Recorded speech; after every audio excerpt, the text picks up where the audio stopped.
To start with, I would like to personally apologize to Bob Lavoie. As you can tell, I'm in my truck doing this, so I don't have my big foam cowboy hat. I apologize. But on with the story of me being in New York City. I went to a place to load. There was a few trucks there late in the day. They started going home, so I went to check with them, and they told me, said, our day is over, we will load you first thing in the morning. I passed a police precinct coming in there, so I thought, well, even though I'm in Brooklyn, I'll probably be okay. So I stayed there for the night. About 3 o'clock in the morning, gentleman of color, he starts beating on the windshield. He's already climbed up on the side of the truck.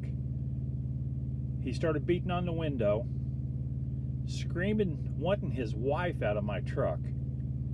I was in the truck alone. It was summertime. This guy was just drenched in sweat. May have been illegal drugs involved in this. So he's beating on the truck, then he swings around.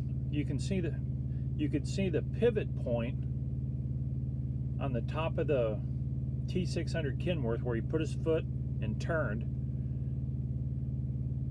and then he jumped out on the hood, and he's hanging onto the hood screaming at the woman that wasn't in the truck. So it's 3 o'clock in the morning. I was asleep in my underwear. So I don't know what the hell else to do, because I ain't getting out of the truck dealing with him. So I just jump in the truck and start down the street.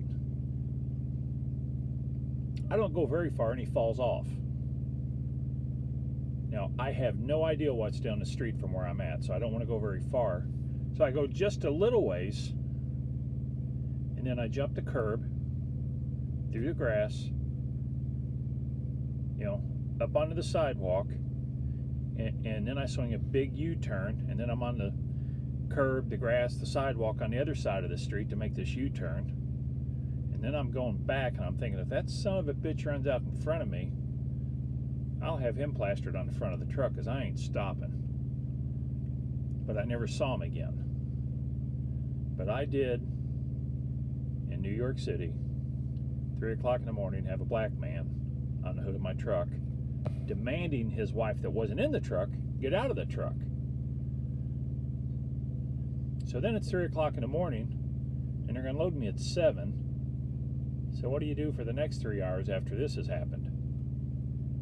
So I went back down to the Brooklyn meat market where I've delivered before, fired up the unit, thinking the security guards just thinking I was going to deliver there in the morning, and they'd at least keep an eye out for me.